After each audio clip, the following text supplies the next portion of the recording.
the World Healing Tour movement with your host, Noah Crane. Heal yourself, heal the world. Hello, and welcome to the World Healing Tour podcast, where our mission is to help you heal yourself so you can heal the world. Hello, my name is Noah Crane. Each week, we will bring you tips and tools and inspire you to live your most empowered and joy-filled life. I'm also the author of the book, The Grass is Greenest Where I Am. The grass is greenest where you are. Also, when you learn to live your life in a place of no comparison, no competition, and no scarcity, learning to live in your own love and light and sharing your unique gifts with the world. But it wasn't always that way for me. For years, I lived my life full of fears, feeling unworthy, not good enough, not smart enough, and just really hiding it from the world. But through my own work, I've been able to step into the woman I am and learn to believe in myself and love myself and be able to live my purpose. And we want that for you too. When we're able to raise the consciousness of the collective and the consciousness of the world, we can heal ourselves and heal the world and live our life with more peace, love, and joy. Every week, we have great guests to pour into you. And today, we have an amazing guest. I'm so excited to have them on the show today. My guest, Joe Kelley, is a former police officer who is committed to lift the stigma of mental health. He was able to overcome his own addictions and life struggles. Today, Joe is committed to helping others better their lives. Joe says with hard work, perseverance, and determination, nothing is impossible. Joe is the author of the book, Badge, Bars, and Beyond: How to Come Back from Sinning to Winning. I love that, sinning to winning. Joe, welcome to the World Healing Tour podcast. Well, thank you for having me. Yeah, it's so great. Your journey is just fascinating, everything that you've been through. So I wanted to get a little bit into, first of all, from sinning to winning, right? Just that line. Yeah. Do we all sin? Is that something that all of us come to this world, we sin, and then we have to overcome things to be able to win? Yeah, I believe that, on some degree, all of us do. Mm-hmm. Like my church says, there's no perfect people allowed, I believe that, learning from your lessons and improving your life. But yes, I believe we all sin on some level. Yeah, that really makes sense. And I think that's part of becoming who we are, because we're here. I think we come to this world to fix ourselves on a certain level. And when we heal ourselves, when we fix ourselves, we can help others heal. But would you agree with me that the healing never stops? Like, even when you overcome all the things that you've overcame, mm-hmm. there's still continuous healing that has to be done. Of course, because we all have our own experiences too, mm-hmm. And like I said, no matter how well you do in life, family, or anything else, there's always something to learn. Mm-hmm. I always say, through my NLP training, that there's no failure, there's only feedback, mm-hmm. And put that on a positive note. It's we're going to continue to make mistakes, and it's what we do with those mistakes that, kind of shape our lives and those lives around us. Mm-hmm. Yeah, and it's amazing when you've overcome so much. And I want to kind of get into your story. Your book says the first part is the badge. Let's talk about the badge. Let's get to that part of the story of, where it's all started with the badge. What did the badge bring into your life? Was it full of ego? Mm-hmm. I mean, what was part of you at that time that you had to kind of peel away and heal to be able to become who you are today? I would even take it a step further. Mm-hmm. Growing up, I came from Cape Cod, Massachusetts. I was a full scholarship athlete for football, baseball. Mm-hmm. And I was always in the paper for very good things for my athletic ability. I was gifted in that sense, and it kept me out of trouble at a young age. But early on, I came from a family on my father's side that was all first responders, nurses, you name it. Most of them are all firemen, and my uncle was the only other police officer. So I grew up in an environment of seeing, people I was closest to help others. Heroes. Yeah. Mm-hmm. And, as a kid, you're playing cops and robbers, and, I had people come over that wore a badge and that authority figure and the shiny gun and all that stuff. It was very intriguing to me as a young kid. and I wanted that, so I could remember as a young kid wanting my greatest goal ever. I never saw outside of anything but being a police officer. Mm. And my dream did come true. After college, my first job I ever took was the Department of Social Services. I was an adolescents change unit worker, Mm. and which now we know today is DCF. But I did that for about a year before I got on in the police academy, and I finally I had, like, in my mind I had arrived. Mm-hmm. But you take that, prior to the police academy, I had to have surgery on my knee because of the wear and tear from playing all those years football. I had that surgery, and they said you're probably going to need it in 7 years later. But as you fast forward, those were the greatest times of my life, I thought. Mm-hmm. Do you know what I mean? I finally arrived at something I always wanted to achieve. I ended up marrying my college sweetheart, had 2 kids. But here's the thing: is as a little kid, you only see the shiny badge and the gun and the authority figure. Mm-hmm. You don't see everything else that comes with that job. Mm-hmm. So Um, what came with that job? a lot of stress, long hours, difficult hours, dealing with a lot of the public. I said, and I say it a lot. I mean, I saw a lot of things on a daily basis that most people don't see in a lifetime. And it started to affect me in a lot of different ways. I got on young, I was like 24, 23 years old. And being that age, I thought, and being, the college football star and all this, I thought I was unstoppable. Mm-hmm.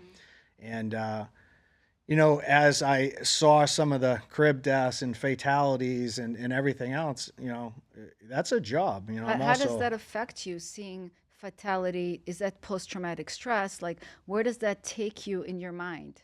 I think it comes out very different for a lot of people. I mean, for me, it was sleepless nights. It was used to be like the loud one at the party became more reserved. I went from an extrovert to an introvert. And with that job, anyone that ever wanted to talk to you, all they wanted to talk about was your gun and what's the scariest incident you ever did. And I mean, I was going through stuff, and they say a sleepy brain's worse than a drunk brain. And I wasn't sleeping well. And then when I had kids, it's stuff started to affect me even more because now I had children and I'm seeing stuff happen to children. And you kind of, in the police academy, they teach you to give the help. They don't teach you how to ask for the help, and it's a big change. And that came out in a lot of other different ways. Very moody, very cranky, not wanting to really go to many different places. And, you So know, did that start affecting your marriage at the time? yeah, yeah. Mm-hmm. That affected, but my marriage was affected before that because of the hours that I worked and because of the time that I put into the job. That Northeast mindset, at least that's the area that I know, is get a union job, make as much money as you can, support your family. And I thought I was doing everything I needed to do, but obviously, fast forward to today and all the knowledge and training and everything else I have, it wasn't the best thing to do. I missed a lot, and that caused me and my ex-wife were like two. She was a nurse. I was a police officer. It was like two ships passing in the night. Mm-hmm. Maybe that's why it lasted for 10 years too. So, Yeah. Yeah. So it feels like there was no real connection there. right, Yeah. And then you put on that all the stress and all the things you were going through emotionally and being more of an introvert, taking it all in, right, you probably were even less connected right. than that. Yeah, very much so. And unfortunately, my story, as you'll read in my book too, and I'll share a lot of it, but it was like 5:30 in the morning one time. We were on a drug raid. I was a canine officer, and I twisted my knee.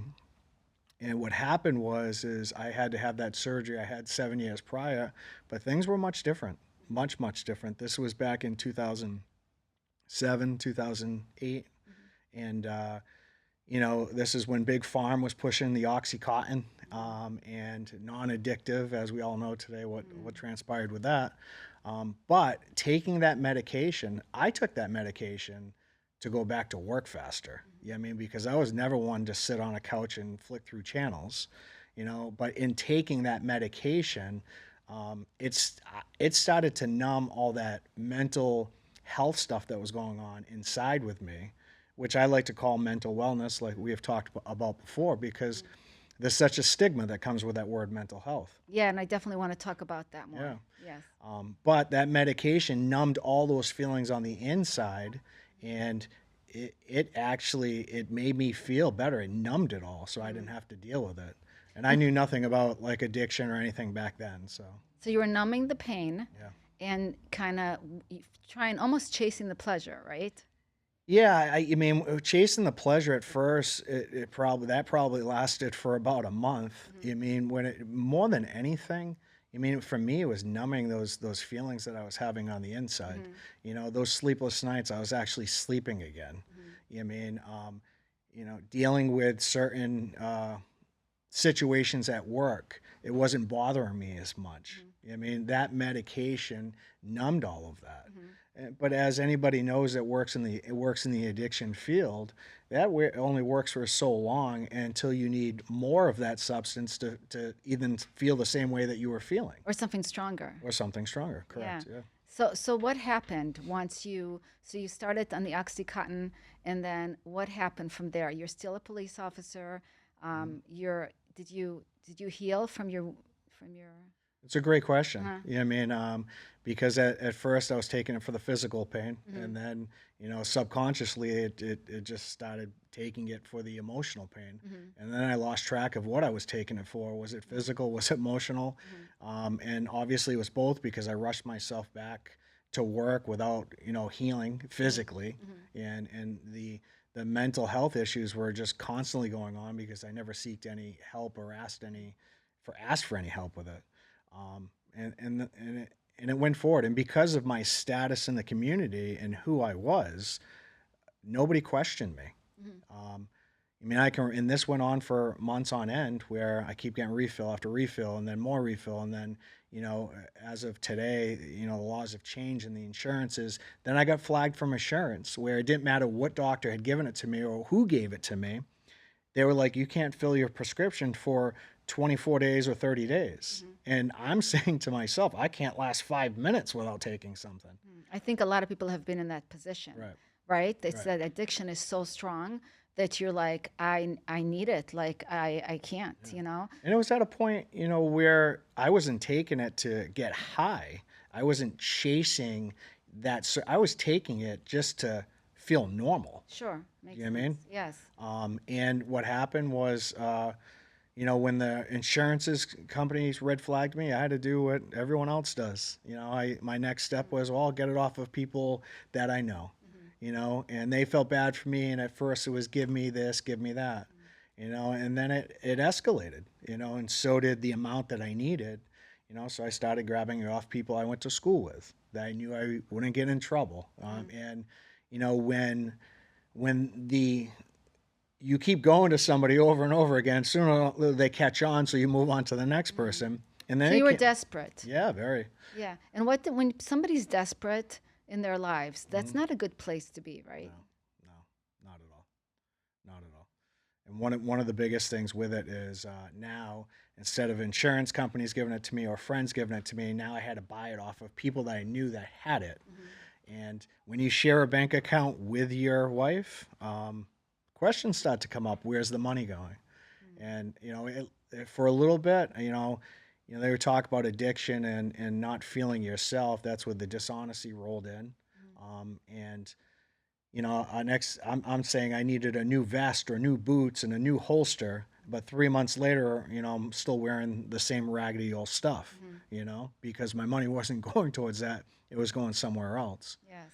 So Um, how long did that go on for? it went on for a good, I'd say, year. I mean, it Mm-hmm. went on good for a year, and it stopped abruptly.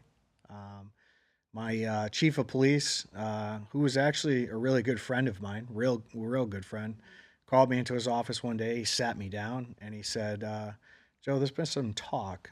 What had happened is an informant had gotten pinched. He had found out that I was getting stuff off of one of my high school friends, and to save his butt, threw me out there." And the chief sat me down and said, "This is what we're hearing. If you need some help, we'll get you some help." hmm But see, being my good friend and as close as I was with him, I didn't hear my friend saying that. I heard the chief of police saying that. and excuse my language, but all I heard was, "Tell me everything you know so I can fire your ass." I mean, that's what I heard. Sure. That's not what he said, Yes. you know? But it's all it's fear-based. Fear-based, yeah. And so many of us live in fear. Right. And that fear really does, it either freezes you or it gets you to make choices that you wouldn't usually make, you know? And it was crippling. You know, it was crippling sitting there. Um, and I denied it. You know, I denied it because I didn't believe that they wanted to help me. I didn't believe that, I mean, my mindset back then, it was like I was afraid that I was going to lose everything that I have ever worked for in my life. Sure. And what happened is probably 2 months later, you know, I resigned anyway. And they said, hey, you know what? You know, get your stuff together. We'll get you a job somewhere else, or we'll assist in that aspect. And I got angry. I got very angry because I had been on the job for 9 or 10 years now. I had given that job everything that I could. I was a well-liked officer.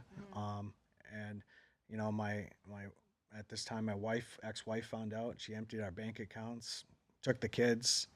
Like, I had never felt so alone in my life. And all my friends were all first responders and this and that, and whether or not they knew or didn't know, most of them didn't know, they knew something was going on and they didn't want to be associated with it because of the stigma that comes with that, you know? So you're alone, your wife and your kids left you, Yeah. you have no money, Right. and where do you go from there? Well, that's the mentality. You think any smart person would pick themselves up and say, you know, I'm going to go do this and I have to do this. But I got so angry and I was so upset and so alone.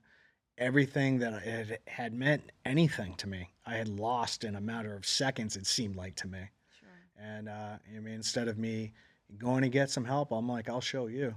And the only one I showed was myself, because over the next probably 8 months, I had about 50 nonviolent criminal offenses for drug-seeking type of behaviors, and it ended with, you know, me being indicted and charged with trafficking, which got dropped down to a distribution charge with a plenty of other credit card passing a bad check, like those types of things. It was an ugly 8 months of I'll show you. You know what I mean? And So you were self-sabotaging at the time. yeah. Big time. Big time. And here's the thing, you know, during that whole time, I was doing whatever I had to do in order to get what I needed for the next day, hoping that I wouldn't wake up so I didn't have to do it all over again. Yeah, you were in survival mode. Right. Yeah, you were just trying to see how you could survive. So here you are, you're getting indicted. What happens next? Well, there's something to be said about, you know, walking in to court in handcuffs in front of everyone that you used to work with and actually testified in the same courthouse.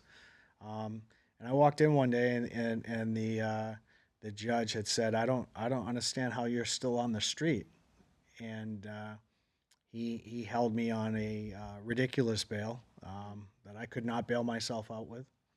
Nobody else was coming to my rescue. And you know, next thing you know, they're taking me out back, and I'm in shell shock, going, "What's going on?" And you know, I landed in prison, and I got sentenced to. It was supposed to be a 5-year minimum. I pled out to a distribution charge, which was 2.5 years. I did 19 months in state prison, and it was probably, you know, the ugliest point of my life, because everything I was ever in the paper for was typically athletics and good things and this and that. And anywhere that you look during my downfall, my fall from grace, so to speak, I was on the front page of every paper in the state of Massachusetts, even after the first charge. So that plays into that whole story of me not wanting to wake up, me actually putting my gun in my mouth, just didn't have it in me to pull the trigger. You know what I mean? And it ended in a courtroom where they held me and took me off to state prison. Wow, so you were literally in state prison. Yes. With real hard criminals? Yeah, I was actually there with Whitey Bulger. Wow. Who was the Boston mobster. I was there when they brought him in. And here's the thing: my mentality didn't even change. because when I first got in there, I mean, I was scared. I was very, very scared. Obviously, I'm a police officer going to prison. They put me in three districts over, but it doesn't matter. They have all the intel in the world, probably more than we do. Yes. You know, and when I walked in, my mentality, because of the losses and everything else, was I was scared, but I'm like, good, maybe somebody else will take me out. They try to PC me, put me in protective custody. I signed out because I didn't want to be in that area. And when I walked in there, here's where my law enforcement training kicked in and everything else, even though I didn't want to. I mean, I just did not want to live anymore. I never thought that I could, from the time that my wife and kids walked out and everything else, that was for me, was just everything that happened after that was just, I didn't think I'd live to deal with the consequences of it, nor did I want to. So that was like the lowest part of your life. Yeah. Unbelievable. So we'll be right back. Fascinating story, Joe. We'll be right back from a commercial from our sponsors. World Healing Tour 2 2024, October 20th, at the Wyndham Hotel in Boca Raton. We are looking for vendors, for sponsors, for speakers. If you want to be a part of this, go to noahcrane.com or click the link below. Welcome back.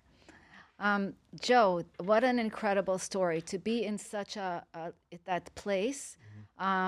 So you don't even want to live anymore. You see no purpose for yourself. You lost your family. You lost everything. Here you basically, it's like you were living this incredible life. You got to your purpose that you thought, right, was your purpose in life, and then all of a sudden it's like the reality of like, I don't even know this person, and I don't even like this person. I don't want to be this person.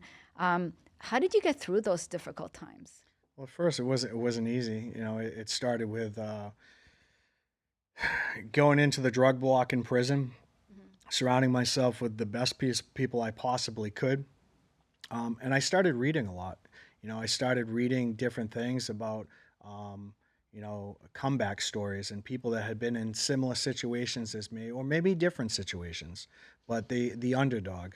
And I've always, the one thing I said, and I owe it to a dear friend of mine, whose name was Damian Palanza, who had sent me this letter that had said, he was a kid I had lost contact with for probably 10 years.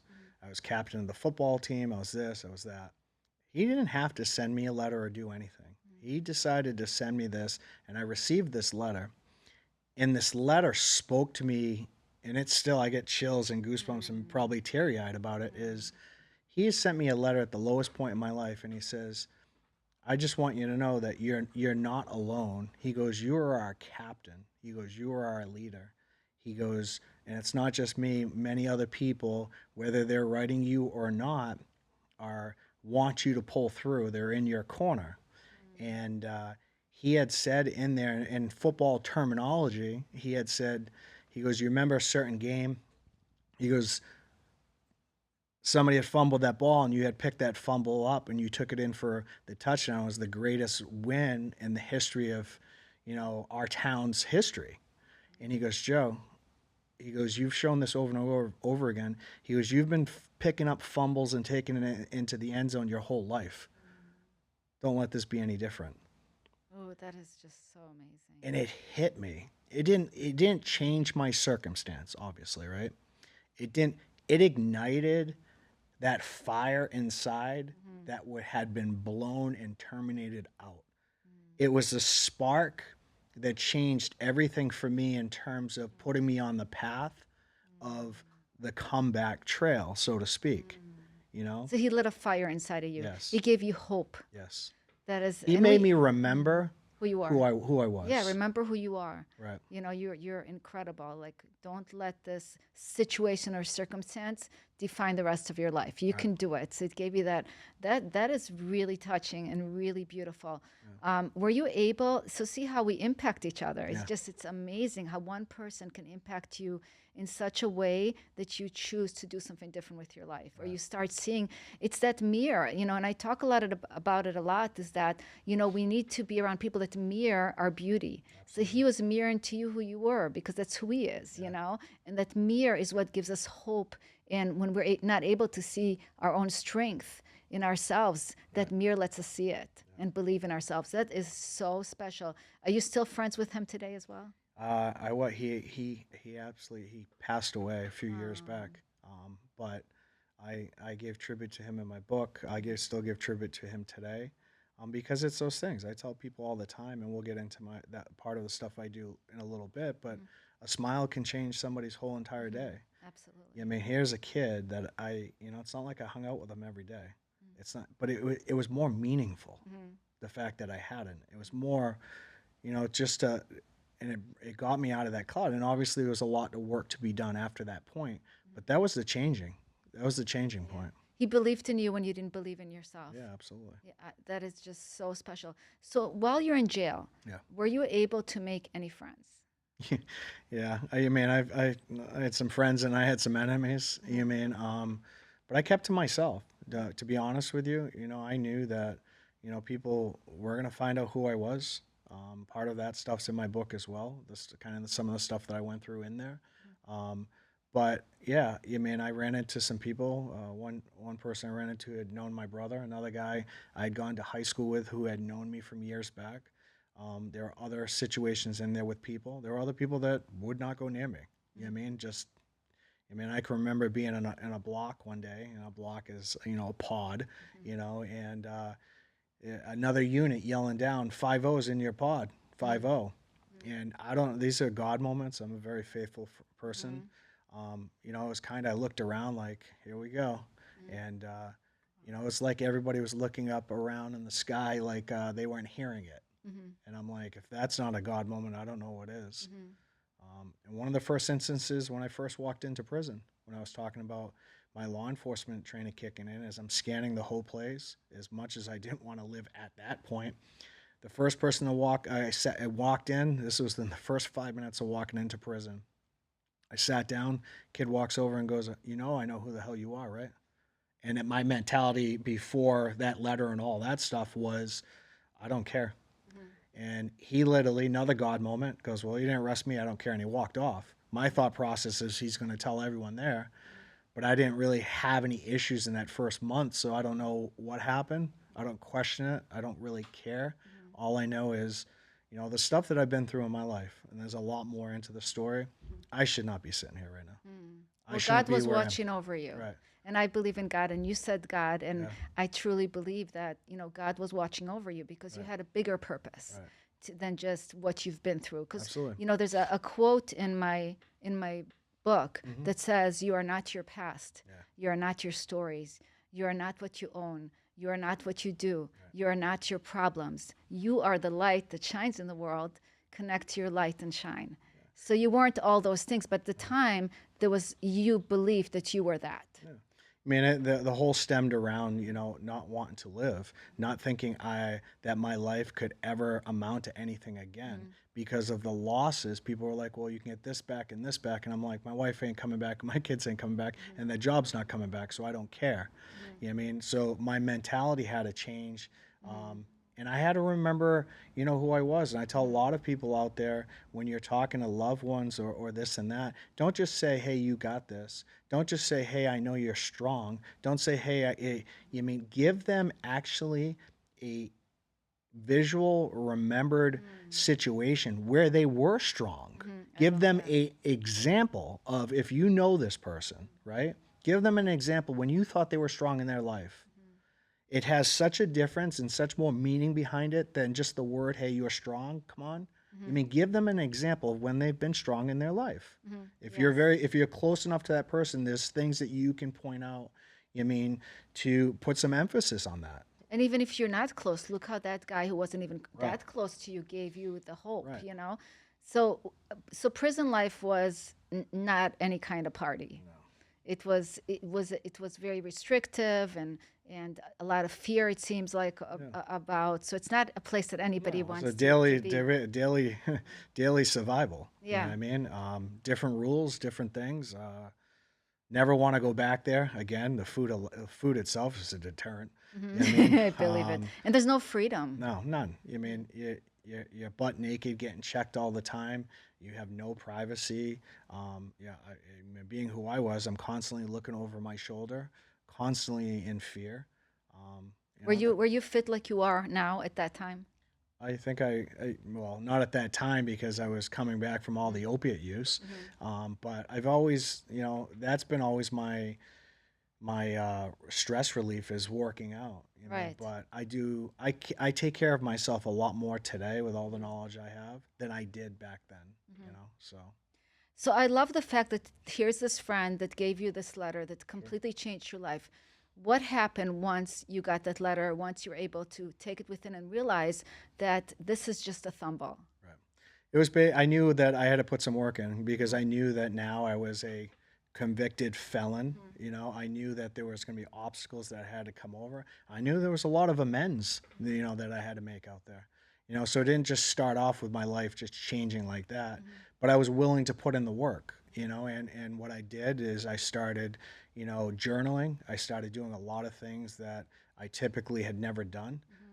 And I was like a savage with knowledge. You know what I mean? I just wanted more and more. It's quite embarrassing to admit, like even in college, I never read a book cover to cover. I read in there, but I read stuff that moved the needle in my life, moved my mindset, which I wanted more. And eventually I got released from prison, After and 19 months. after 19 months, and And what was next? So you are released from prison, mhm. probably one of the happiest days of your life, right? Yeah, yeah, yeah, Get to eat the real, different kind of food, right. and It was a hat, but scary too, Mhm. because I was still walking out into a world that still remembered when I walked in there. Of course. And now I had a lot of different obstacles. Hmm. I can't go back to law enforcement, can't get most jobs, Hmm. right? Didn't have a driver's license. I had to humble myself and work towards where I wanted to get in my life. What's the strength in humbling yourself? I think it's such a incredible word, Yeah, humble, right? Because so many people are not humbled. right. They look down at somebody that's too, Yeah. And to me, being humble is kind of being open, being flexible. Like my husband, like he's a dentist, but Hmm. if he had to mop floors at Hmm. McDonald's Hmm. or flip pizzas, he would have a smile on his face. Yeah. He's that humble. That's He's amazing. that, Yeah. down to earth, and Yeah. no one's below him, nobody's, you know, above him. Right. And I think it's just such a beautiful way to live in a humble place. Yeah, I believe it. It's crushing the ego. Hmm. We were joking when I first came in here. I said none of us are that important. Hmm. There's a lot of us out there that think we are. Hmm. But it's noticing, that when the ego comes in, it dictates your actions, your behaviors, and everything else. I really didn't have a choice. I had to start off, back from ground zero. And that built me into the man that I am today. And a lot of people say, you know, would you change anything? I like who I am today. For the most part, I'm still, as we talked, I'm still a work in progress, Hmm. right? Continually, I'm going to make mistakes. Hmm. It's about owning those mistakes and using that to move the needle in your life, Hmm. but, getting to where I am today, it was a lot of work on my inner self, Hmm. and the biggest change was, my first job out of prison was a landscaper. There's nothing wrong with landscaping. People make a great living doing it, Hmm. right? But I didn't have a license. I'm driving in the middle of a truck with my like lunch pail, no money to my name, getting somewhere. I'm raking leaves. Cruisers are going by, and what am I doing? I'm hiding behind the trees so they don't see me. Hmm. You know what I mean? Because there was You're embarrassment, and ashamed. yeah, Yeah. and my biggest problem, through it all was self forgiveness. Hmm. It was self forgiveness That's for a hard allowing. one for a Yeah, lot of people. Is to be, not only is it hard for them to forgive others, it's especially forgiving themselves, yeah. because I could see how that would be definitely something that you would have to work through. Yeah, absolutely. And you fast forward. Unfortunately enough, I had a bachelor's degree. I became a clinician working in the substance use field. I, obviously had gone through a lot, and I'm saying, I want to give back, for what I had been through. Um, and then I went through, another traumatic experience. My cousin, who was like a brother to me, like a best friend, was in a boating accident. I was with him. He passed away in that accident. I almost lost my own life, and that was a transition point where I was still in Massachusetts, and I said, I need to get out of here. And it wasn't just that event. I could never escape my past in the state of Massachusetts. I just couldn't, because there was always this, I was in the papers always for this good things, and I'm on the papers for all these bad things. So I had a lot of different scenarios of who Joe should be and what he is and this and that. And I just could It never was find, confusing, right? yeah, I could never find the opportunities that I felt that I would need in order to grow or to move. And, the big change in my life was moving down to Florida in 2012, 2013. And did you have family support at that time? I had family support, in terms of, I was working on the relationships with them, because during addiction, you ruin a lot of that. You know what I mean? But I did work hard on trying to mend some of those relationships. If I didn't have any financial support, really, but my mother was always been there for me. That's important. Yeah, she's always been there. This is what I say. My father and my mother are two different people, right? My father was very strict. I hated his guts during it all. He ended up being the best man at my now wedding, my wife, right? Yeah. And my mother loved me to death. She was an enabler. You know what I mean? But I always say this: people do the best they can with the resources that they have. It's so true. That's such what a I mean? good. Say it again. Say it again. I said that people do the best they can with the resources that they have. I love that. That is so true at the time. Yeah. And when And they my have better mother, resources, yeah, they I do can that. remember, my mother was calling me up. They're going to do an intervention on you. You might not want to come here, right? She believed in me. She didn't think She that wanted she to was. protect you. Yes. Yeah. And I honor that. My mother's the type of person, she would give me her last penny, a shirt off her back. My dad's very different. Yeah, My dad's. protection is enabling, Right. but we don't realize that, because I know with my own kids, I was the protector and I was the enabler, because I also did everything for them. Yeah. I didn't want them to do things for themselves. Right. So I literally, Joe, this is going to sound crazy, but I was literally putting cream cheese on my son's bagel at 15 years old. Yeah, yeah, Okay. right. This is, Yeah. but the love was always there. Like, the love is always there. But it's true that forgiveness part, right, is so important, to be able to forgive yourself, Yeah. And I tell a lot of people, I deal with a lot of people. Obviously, I work in mental wellness, but I also work in substance use. I tell a lot of parents today, when you're talking about juveniles or even young adults, I go, you're loving your kids to death. You know what I mean? It's not that you're doing anything wrong. And as a parent, you want to protect your kids. But I had someone last week that, the mother was like, her son was a heroin addict, right? And, she still allowed him to live at the house. She was still paying his car note, his credit card, anything that money would take to pay, because he didn't have anything, she was paying. Right. So that's in totally. So there were no enabling. consequences for his Yes. actions, right? Yes. And I get how hard it is. I'm like, but you have to stop doing that stuff. Well, if I stop doing that stuff, he's going to go out on the street and die. Well, if you don't put down some type of consequence or some type of boundary, he's going to die upstairs in his room. I Yeah. go, And that's so important, the word boundaries, right? And consequences, because that's how people learn, So you, as a dad, are you a strict dad? How are you with your kids? I'm just curious. I guess if you ask my wife, she might say that no. I think we're a good balance. Yeah. There's certain things, and I think as people, we all have different upbringings. Sure. We all have different experiences. So there might be certain things that really trigger me with them that I'm a little bit more stricter about than with her, and vice versa. Yes. But I think I'm not my kid's friend.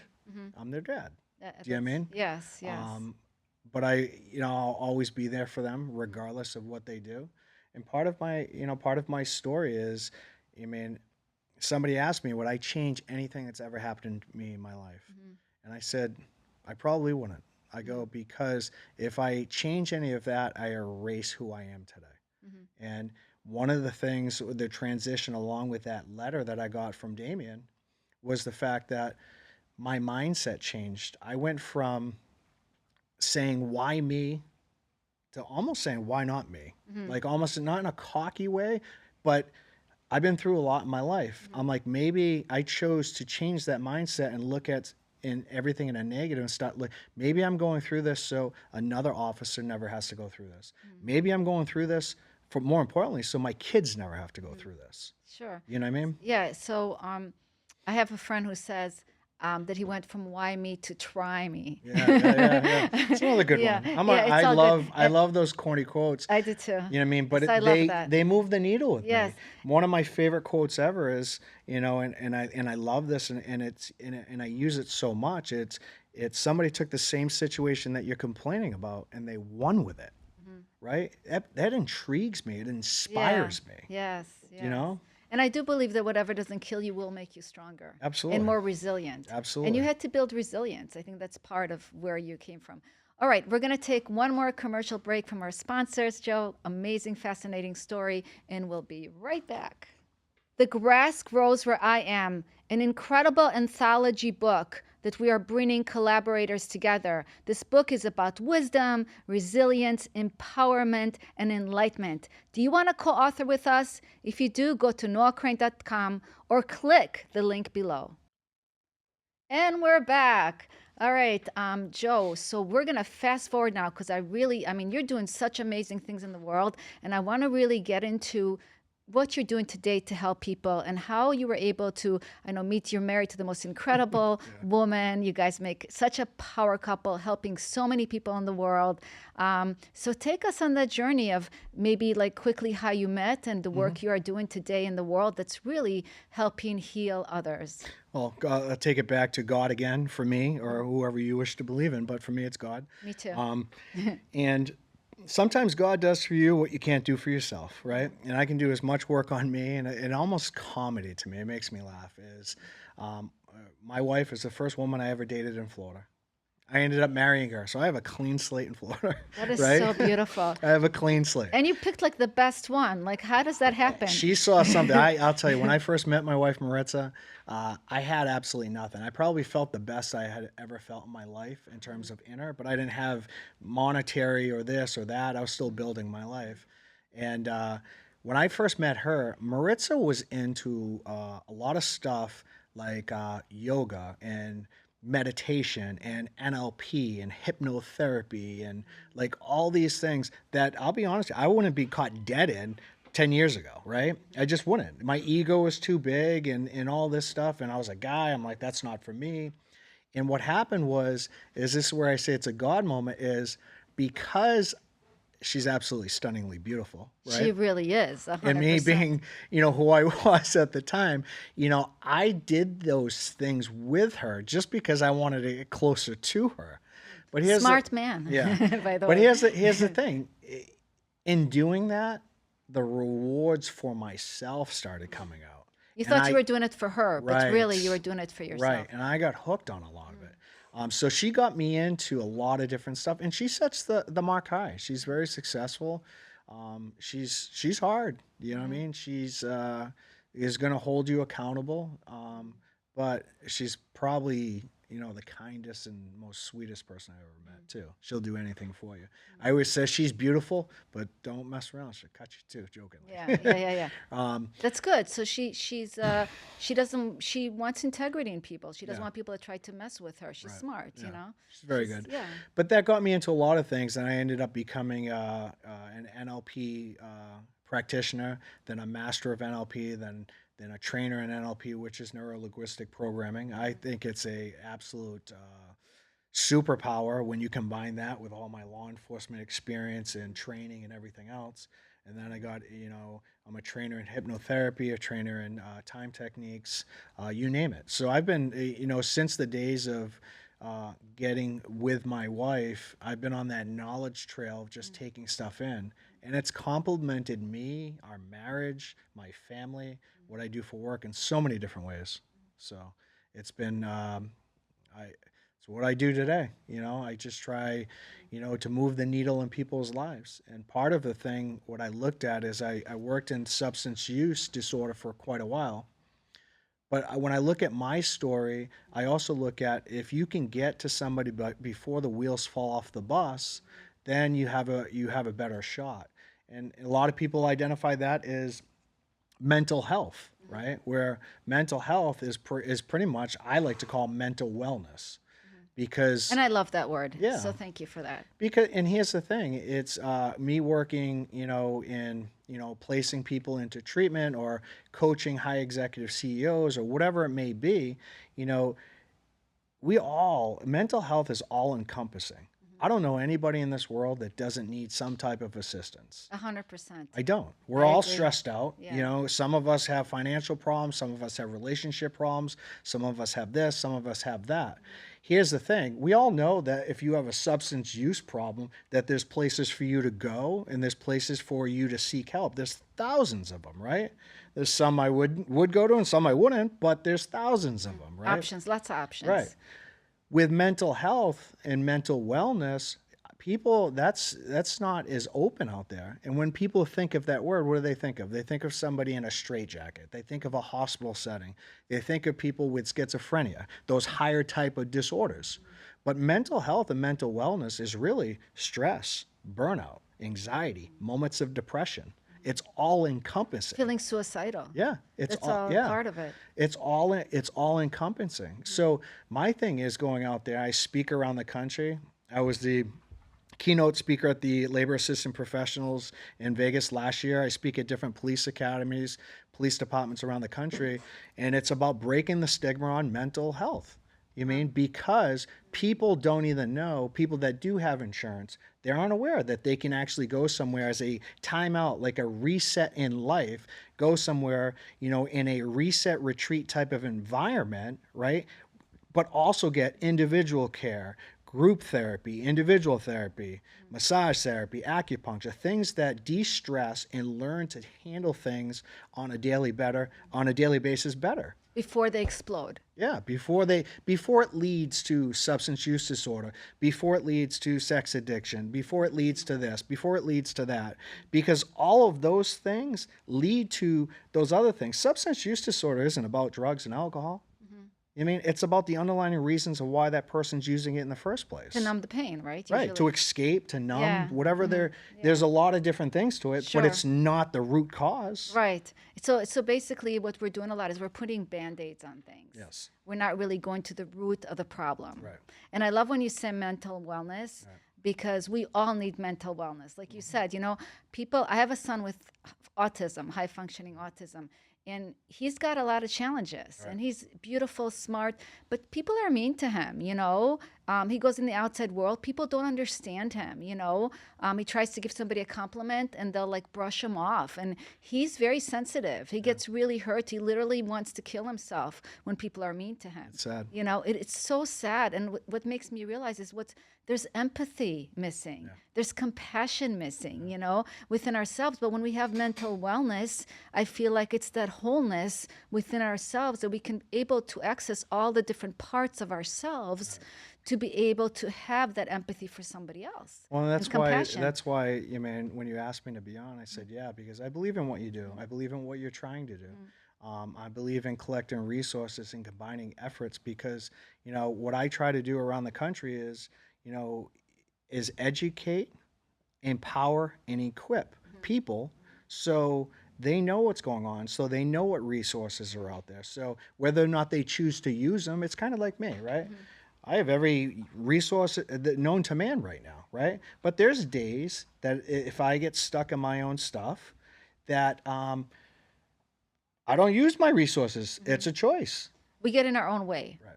We always get in our own way. And I always say, Joe, if we could just become 100% responsible for ourselves, how we show up in the world, what a better world it would be. It's not about anybody else. It's not about pointing fingers. It's really about that own self-work we do on ourselves that creates the change in the world. Yeah. It's And like that, you that said, it's effect. like I deal with a lot of different, people over time that some people weren't even talking to me.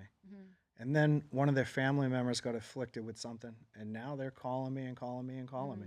Sure. Right? It's kind of like what you said when you're dealing with your son too. It's like people they learn empathy real quick when they're actually going through it or dealing with situations. I say it all the time. I'm a guy who had it all, lost it all, and had to rebuild my life. It doesn't matter if you're from Yale or jail. It affects everybody. Ooh, yeah, I like that. Yeah, Yeah. But it does. It affects it's true. everybody. Yeah. You know. Yeah. It's so true, and knowing that you're not alone, Hmm. because I feel that's part of it is, that introvert mindset where we go within ourselves and we feel like there's nobody cares about us and we're alone, and and it's not worth, like, Right. nothing's worth it, life's not worth it. Right. And it's to know that there's other people out there like you Yeah. that are here that have the resources to help people get through. And you also said that through insurance people can get resources, Yeah, right? absolutely. You mean place a lot of people in terms of help, this and that. But it's like when I wrote my book, Badge Bars to Beyond. That book isn't about just my story. It's not about addiction. Yeah, is that part of my story? Of course, it's a part of my story. But that book was wrote for the reluctant divorcee, the bankrupt professional.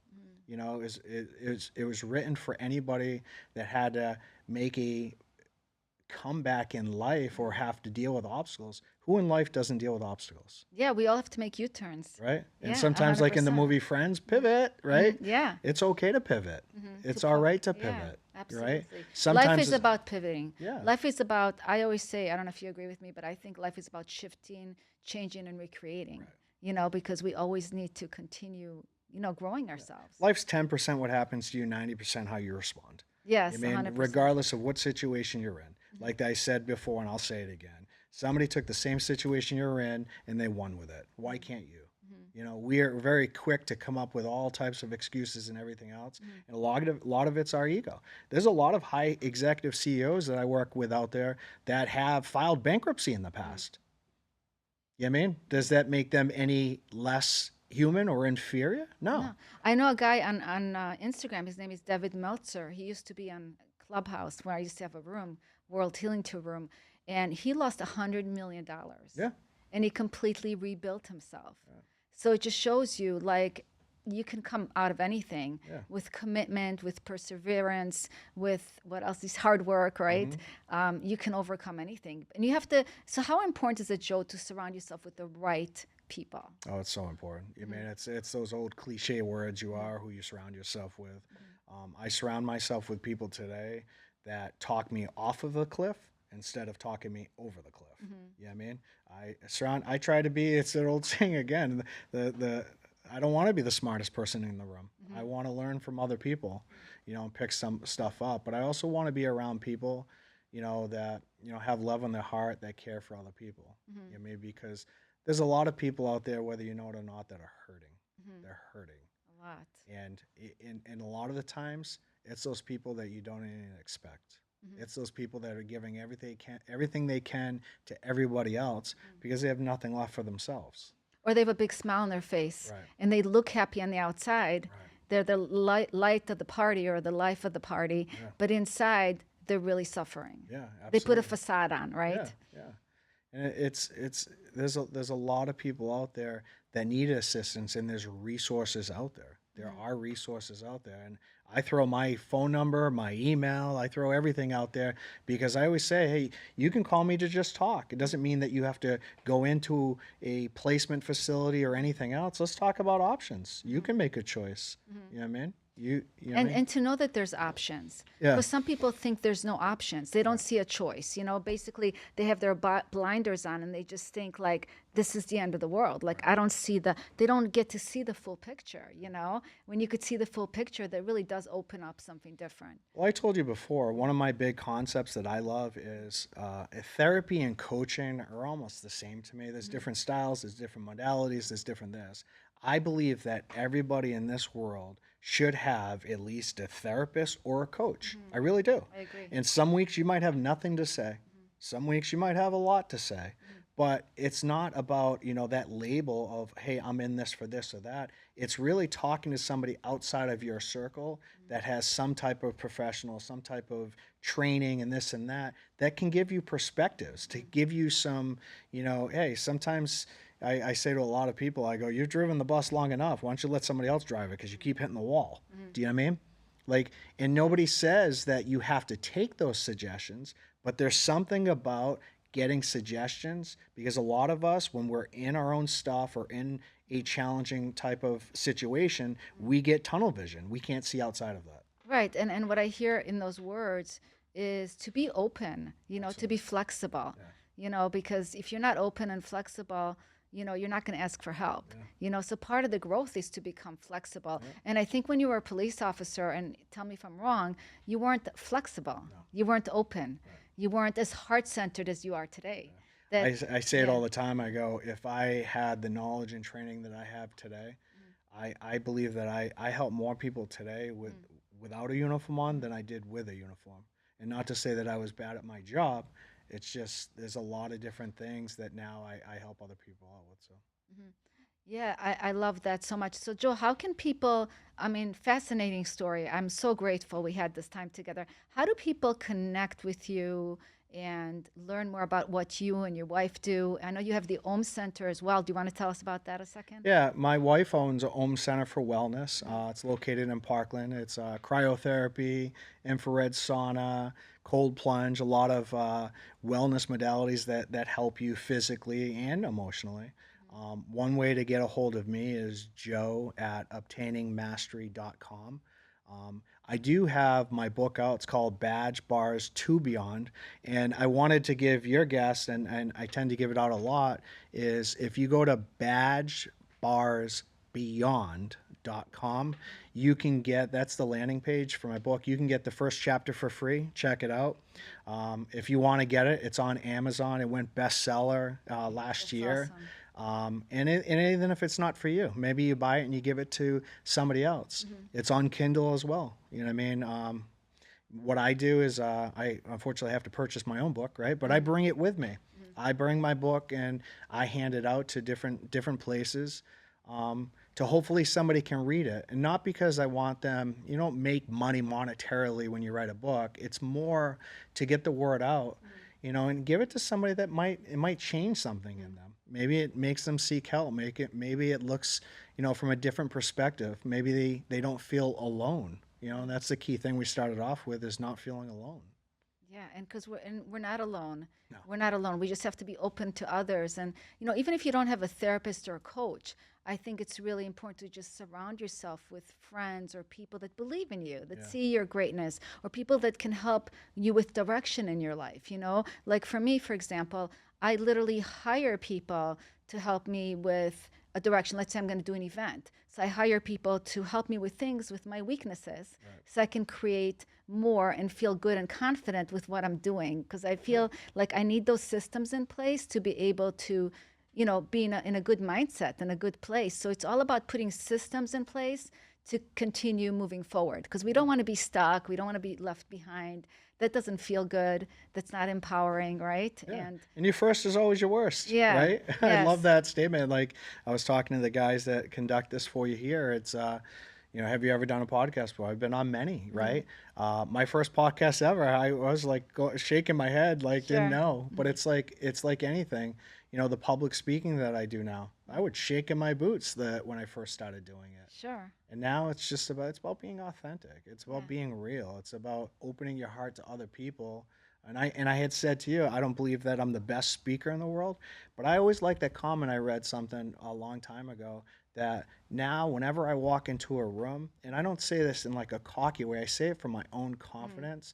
But for other things, I say, when I walk into a room and I'm going to speak or I'm going to do this, I walk into that room like God invited me himself. Do you know why? I love that so much. Because it empowers me and it gives me the ability to spread my mess that's now a message. Yeah, and you're not making it about yourself. Right. You're the messenger. Right, that's You're it. here. We're all messengers. Yeah. We're all messengers here of God. Like even me with the World Healing Tour, I'm just a messenger. I'm the vessel to be able to bring it to the world. I want this to be here long after I'm not here, to continue bringing healing in the world. And that's why I want to collaborate with amazing people like you, because And ditto. Together we're going to do that.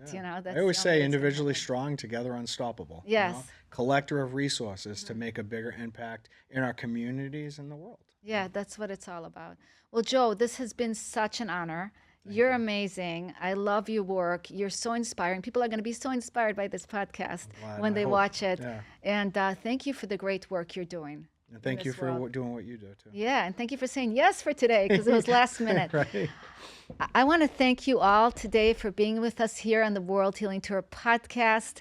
Until next time, remember to have a grateful heart, to ground in love and compassion, and to know every day that you're not alone. Rather, you're being guided by God. Check out my jewelry, the 3G Effect jewelry that reminds you to do those things every single day at noahcrane.com. Until next time, everyone, take care of yourself and have a beautiful week. Namaste. The World Healing Tour Movement with your host, Noah Crane. Heal yourself